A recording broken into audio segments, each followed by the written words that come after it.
In my last podcast, I questioned whether the Gabby Petito Brian Laundrie case was a murder-suicide.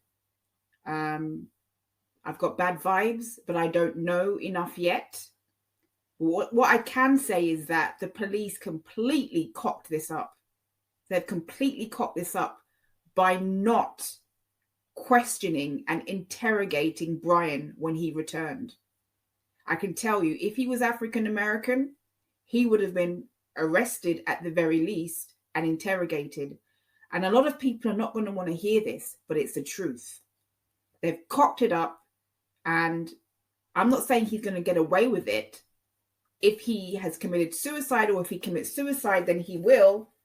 But the police have cocked this case up by not questioning and interrogating Brian, because he was the last person to be with Gabby Petito. And this is how the justice system doesn't work in America. I see time and time again offenders and people who have committed crime being given too much leniency, and you have people who are let out of prison to go and commit crime again. There's definitely something wrong with the American justice system. I spent a lot of time covering the Laundrie-their case on this channel, and it turned out to be a complete waste of my time because there is no justice. And KJ in the Ray, whose channel is basically devoted to the Laundrie-their case, she's a wonderful woman. I don't agree with everything she says, but she's a wonderful woman, and she cares about people. She cares about the children and the victims in the Laundrie-their case. She was saying to me, she was talking about me on her channel, saying, why was I not more optimistic about Laundrie-their and Chad Daybell being brought to justice, but particularly Laundrie-their. And I think that she was looking at that case through justice and understanding, which is a very rosy view of looking at something.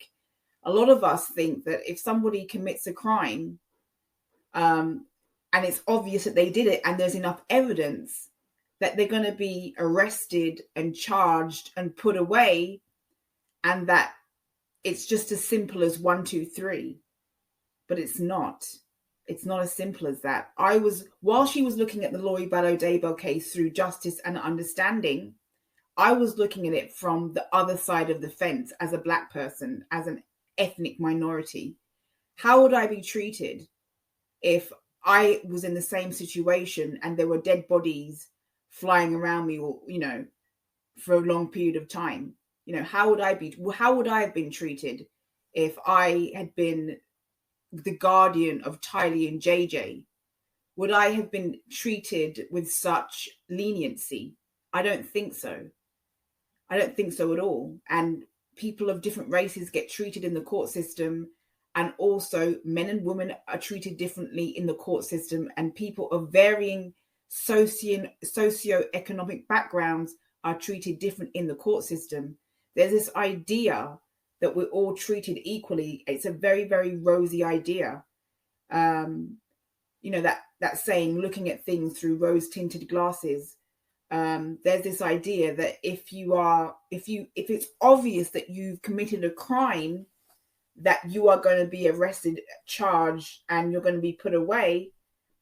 We have a situation with Brian and Gabby where he wasn't being questioned. He wasn't being interrogated.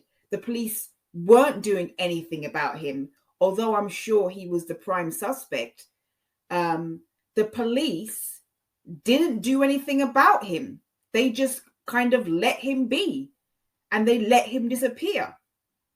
And the police, they should take ownership of their mistake.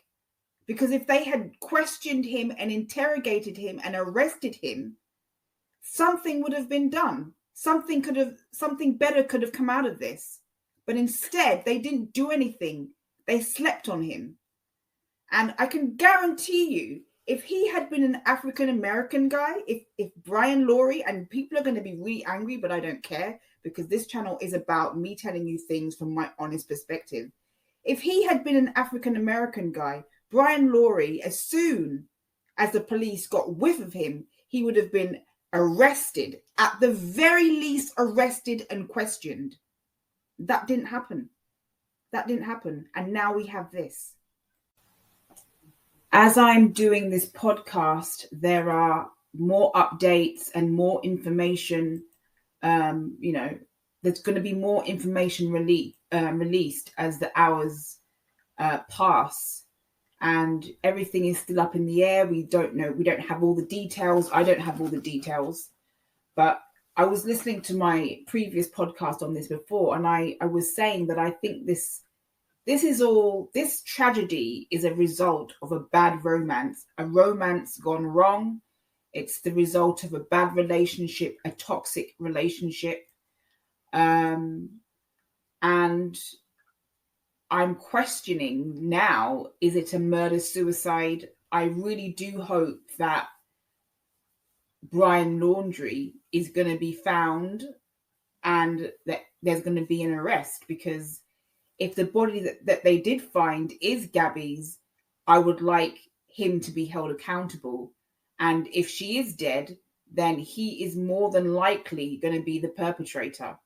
As we saw on the body cam footage, they were not getting along at all. There was tension, there was arguments. I think these arguments got physical. And you have two young people who are probably not emotionally mature enough to handle the stress and pressure of being on the road without their creature comforts. You've got two young people, emotionally immature, being together in a very confined space in a van, and this is a result of just a romance that has just gone horribly, horribly, horribly wrong.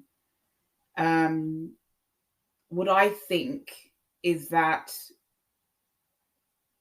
if he's not found soon, and I hope that he will be found soon, the outcome could be a lot more devastating and a lot worse than it already is. But I'm still waiting to see if the body of Gabby is actually confirmed. There's a body matching her description, but I would like the confirmation.